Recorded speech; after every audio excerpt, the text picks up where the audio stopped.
चुनारगढ़ राज्य में एक किसान रतन रहता था। उसके दो बेटे थे, सुधीर और सुरेश।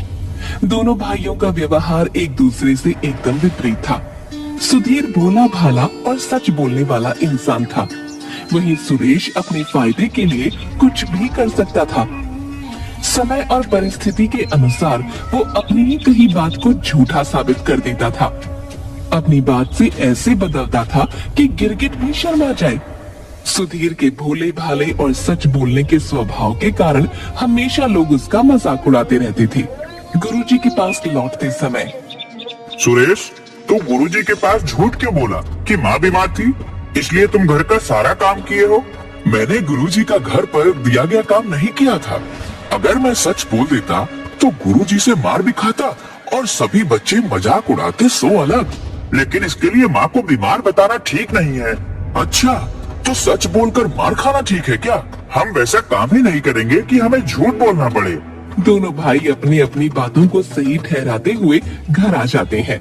आ गए बेटा, चलो खाना खा लो, उसके बाद खेत पर जाकर पिताजी को खाना और दवा पहुंचा दो। माँ, मुझे ठंड लग रही है, सुधीर को भेज दो। ठीक है, तो तुम घर का सारा साफ सफाई का काम कर दो, सुधीर खाना और दवाई लेकर चला जाएगा। ठीक है माँ, मैं ही चला जा रहा हूँ पिताजी के पास।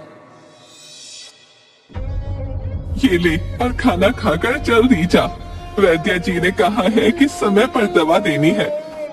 सुरेश खाना और दवा लेकर खेत की ओर चल देता है। रास्ते में कुछ दोस्त मिल जाते हैं और सुरेश उनके साथ खेलने लग जाता है। इधर खेत में ठंड ज्यादा पड़ रही थी। रतन को भूख भी लगी थी, लेकिन घर से कोई खाना लेकर अभी पहुंचा नहीं था। रतन बहुत देर तक इंतजार करता है।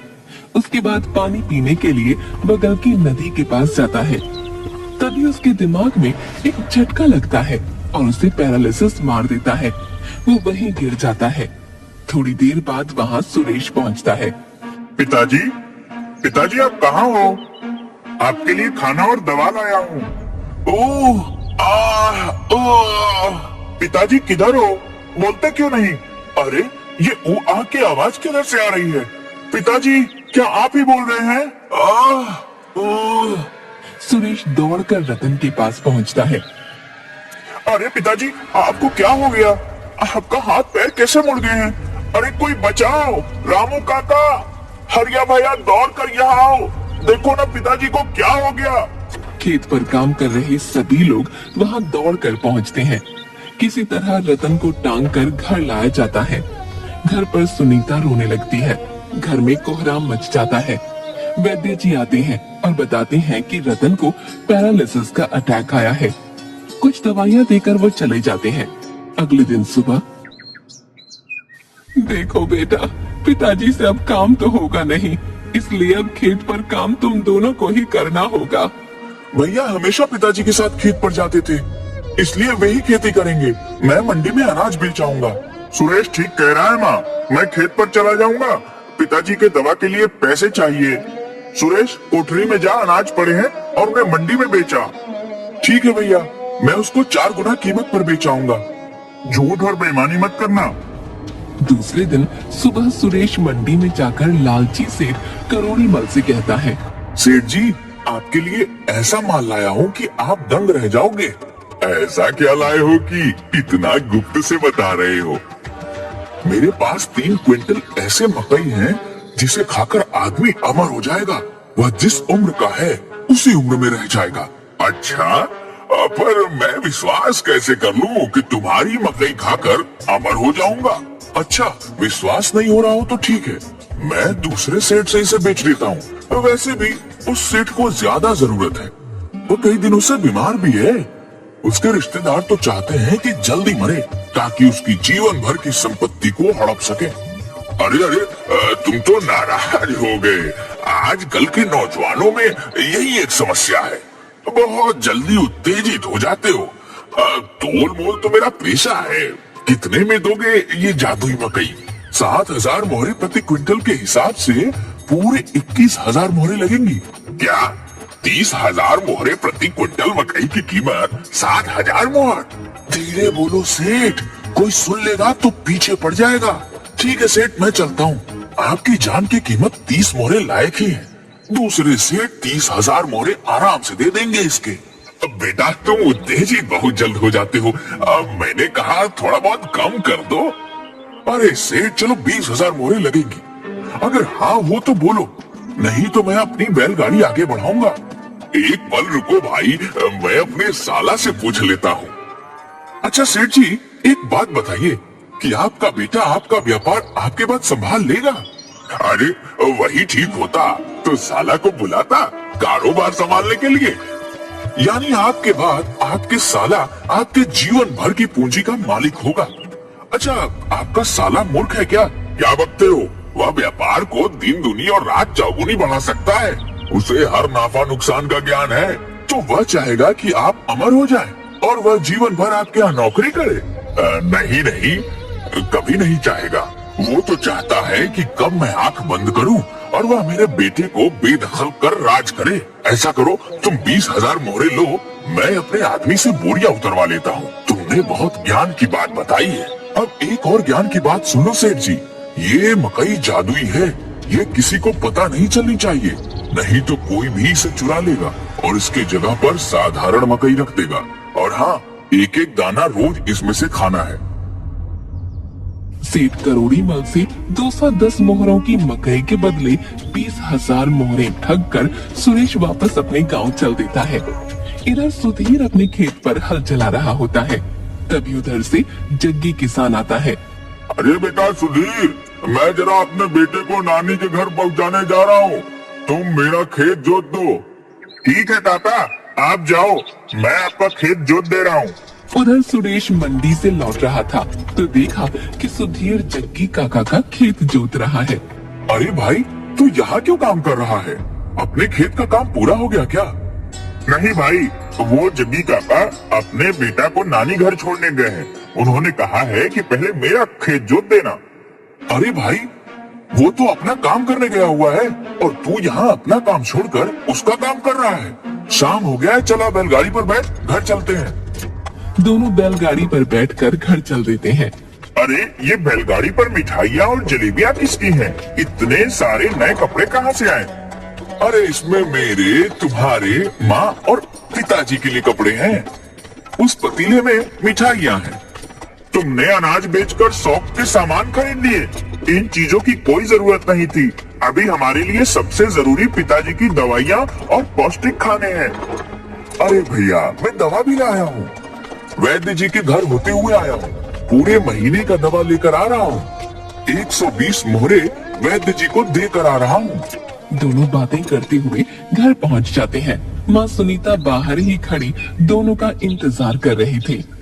अरे सुरेश, तुम तो मंडी गए थे ना, फिर ये सुधीर कहाँ मिल गया तुम्हें? माँ मैं मंडी से लौट रहा था तो देखा कि भैया अपना खेत छोड़कर जग्गी काका के खेत जोत रहा था।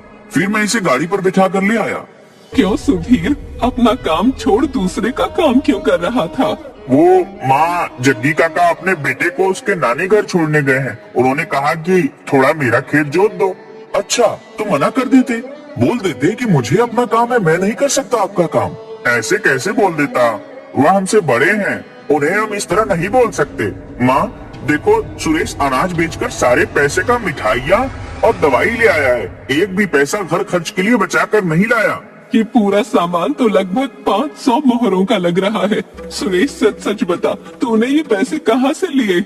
कसम से माँ, मैं ये सारा सामान अनाज बेचकर ही लाया हूँ और यह 1500 मोहरे भी मेरे पास बचे हैं। सुरेश बताता है कि किस तरह लालची सेठ को उल्लू बनाकर वो 20,000 मोहरे ऐड कर लाया है। सुधीर सुरेश को समझाता है कि ये बहुत बुरी बात है, कल जाकर वो उसकी मोहरे वापस कराए। उधर राजा का रसोईया सेठ करोड़ी मल के यहाँ राशन लेने जाता है और मकई की वही बोरियों को गाड़ियों पर लादने को कहता है। महाराज जी, ये 3 बोरियां छोड़कर आप कोई भी मकई की बोरियां हमारे दुकान में से ले सकते हैं, पर मैं ये आपको नहीं दे सकता। अच्छा तो अच्छी गुणवत्ता वाली मकई अपने लिए और राज्य के मालिक राजा के लिए सामान्य मकई की बोरी। देखो सेठ, कान खोलकर सुन लो, राजन के लिए यही मकई जाएगा। चाहे जो कुछ हो जाए, मैं ये बोरियां नहीं दे सकता।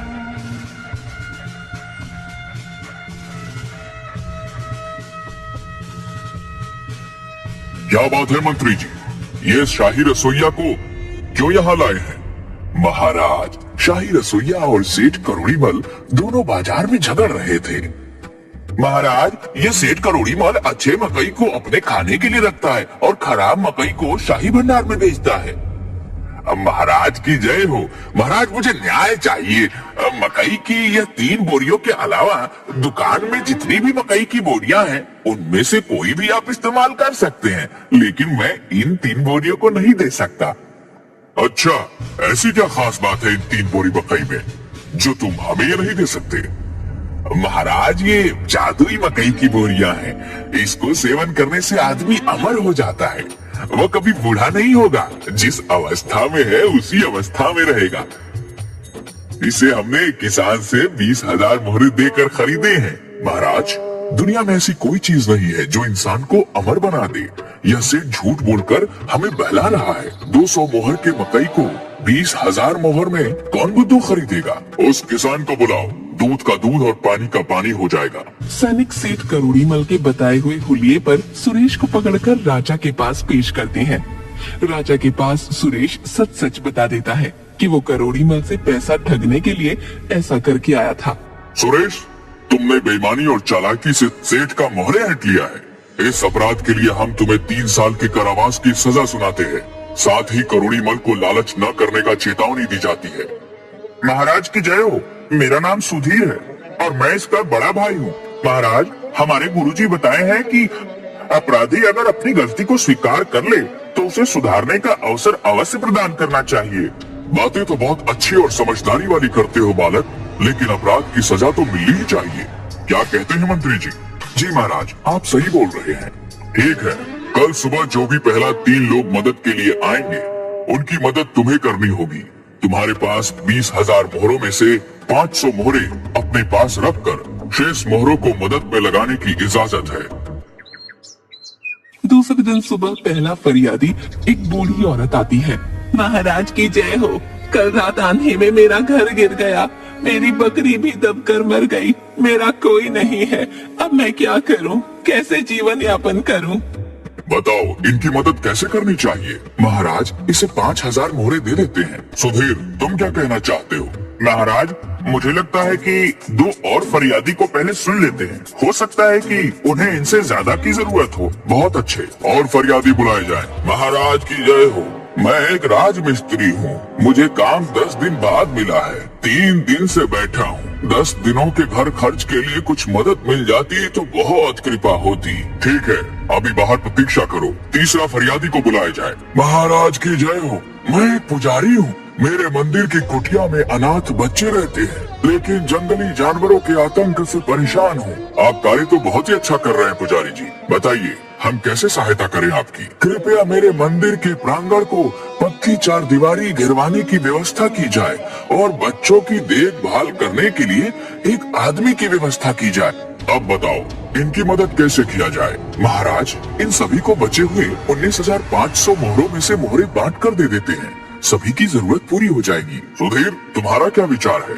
महाराज, पुजारी जी को बच्चों को देखभाल और खाना पकाने के लिए एक आड़ की जरूरत है, राजमिस्त्री को काम की जरूरत है और बूढ़ी माँ को एक सहारे की जरूरत है। हाँ, ये तो तीनों फरियादी ने बताया। अभी अब क्या करना है ये बताओ।